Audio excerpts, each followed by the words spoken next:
जय श्री कृष्ण। आप सभी को चैत्र मास कृष्ण पक्ष पाप मोचनी एकादशी की ढेरों शुभकामनाएं। आज के इस वीडियो में हम बात करेंगे कि चैत्र मास के कृष्ण पक्ष की एकादशी का व्रत किस दिन किया जाएगा, 14 मार्च को या 15 मार्च को। इसमें द्वादशी युक्ता श्रेष्ठ व्रत किस दिन होगा, उदया तिथिमान के अनुसार एकादशी कब रहेगी, सूर्य के मुख से एकादशी कब रहेगी, इसका महत्व क्या है, ये व्रत करना कैसे चाहिए, इसकी विधि क्या होनी चाहिए और पूजा के लिए शुभ मुहूर्त क्या रहेगा, ये संपूर्ण जानकारी इस वीडियो में आपको प्रदान की जाएगी। पद्म पुराण में भगवान श्री कृष्ण महाराज युधिष्ठिर को कहते हैं कि हे युधिष्ठिर, यह एकादशी मनुष्य के सभी पापों का मोचन अर्थात हरण करने वाली है। आपके जितने भी पाप हैं वो सभी इस एकादशी का व्रत करने से नष्ट हो जाते हैं। जैसे मंजुघोषा नामक जो अप्सरा थी, ऋषि ने उन्हें बहुत बड़ा कठिन श्राप दिया और जब उसने इस एकादशी का व्रत किया तो इस एकादशी के पुण्य प्रभाव से उसका वह श्राप नष्ट हो गया। इसीलिए इस एकादशी को प्रत्येक मनुष्य को करना चाहिए।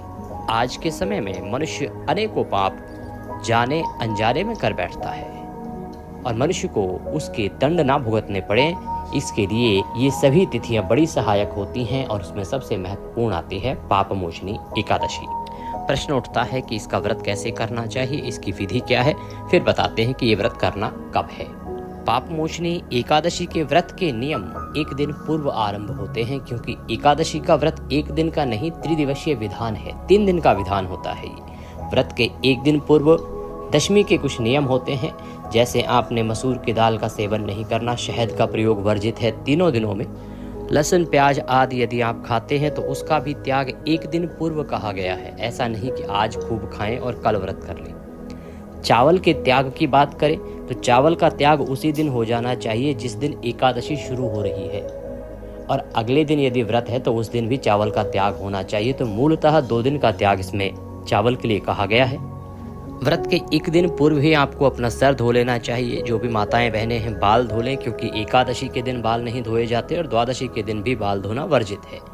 ब्रह्मचर्य धारण कर लेना चाहिए, जिसका नियम आपको पारण तक अवश्य पालन करना चाहिए। एकादशी के दिन सूर्योदय से पहले उठें, उठने के बाद स्नान आदि करके स्वच्छ वस्त्र धारण करके भगवान नारायण की पूजा करें। एकादशी के दिन तुलसी पूजन किया जा सकता है, द्वादशी को तुलसी पूजन वर्जित होता है, इसका सदा ध्यान रखिएगा। एकादशी का पूजन पंचोपचार से करें या षोडशोपचार से करें, पूजा विधि हम प्रत्येक एकादशी पर आपको बताते हैं, उसका लाभ आप ले सकते हैं, क्योंकि प्रत्येक एकादशी की पूजा विधि अलग अलग होती है।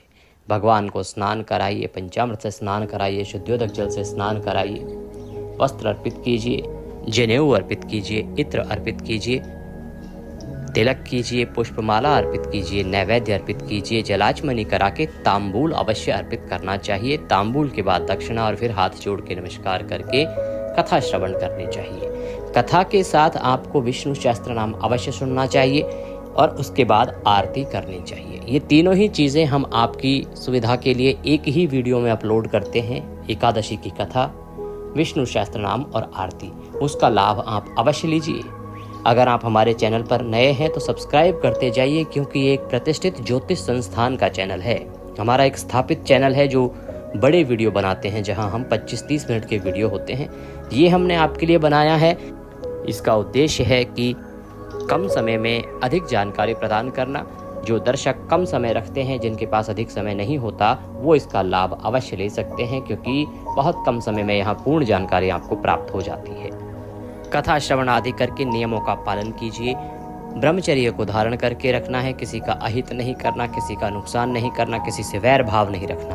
और एकादशी की शाम को कीर्तन की बड़ी महिमा है, कीर्तन करना चाहिए। आसपास यदि कहीं कीर्तन नहीं होता है तो आप कीर्तन का लाभ हमारे चैनल पर ले सकते हैं, क्योंकि भगवान नारायण कहते हैं कि जो मनुष्य नाच गा के कीर्तन नहीं कर सकता, उसे ये स्तोत्र या पाठ सुन के कीर्तन का लाभ लेना चाहिए। तो वो सभी स्तोत्र और पाठ हम अपने चैनल पर अपलोड करते हैं, उनको सुन के आप कीर्तन का लाभ लीजिए। रात्रि काल को जागरण की बड़ी महिमा है। जागरण कब तक करें? अधिक ना कर पाए तो 2 बजे तक अवश्य करें। जागरण के समय भी ये स्तोत्र पाठ आपको सुनने चाहिए, बड़े ही कल्याणकारी हैं। ये आपको जागरण का पुण्यफल प्रदान करते हैं। पारण के लिए अगले दिन सूर्योदय से पहले उठना है। उठ के स्नान आदि करके स्वच्छ वस्त्र धारण कीजिए और भगवान की विधि विधान से पूजा कीजिए और व्रत का पारण कीजिए। पारण की विधि का हम वीडियो अलग से आपको सदा प्रदान करते हैं, उसका लाभ ले सकते हैं। पारण की पूजा करने के बाद ब्राह्मण को दान दक्षिणा आदि देने के बाद फिर आपको मंत्र जप करके और अपने व्रत का पारण करना चाहिए। बाकी कुछ अलग विधि होती है तो हम पारण के वीडियो में आपको अवश्य उसके विषय में जानकारी देते हैं। अब बात करते हैं कि ये एकादशी है कब और व्रत कब किया जाएगा। प्रिय दर्शकों, इस एकादशी की शुरुआत हो रही है 14 मार्च को सुबह 8:10 पर और 15 मार्च को 10:15 के आसपास यह समाप्त हो जाएगी।